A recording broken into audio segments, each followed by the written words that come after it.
لسما ورځ د حوت باندې موهلې شوې غوټۍ تړون د دوحې بولوس تر تړون د ازادۍ لسما ورځ د حوت باندې موهلې شوې غوټۍ تړون د دوحې بولوس تر تړون د ازادۍ تړون د دوحې بولوس تړون لتش کاغذ څخه عبارت نه دی چې هر وخت د چا زړه شي وی سیری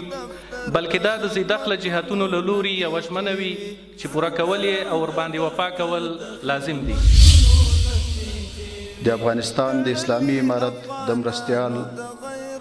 الحاج خلیفه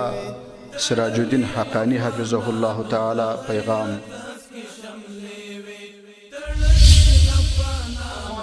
آینده و آزاد می تواند در آسیایی شدن جهان و اقتصاد نقش سالم، ارزنده و عمده را داشته باشد.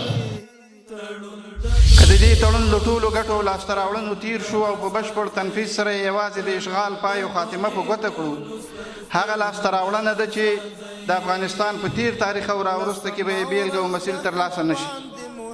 مغرور جهان د غرز له غورځنګه زوروره او قربان شم د افغان د تور شرنګه زوروره.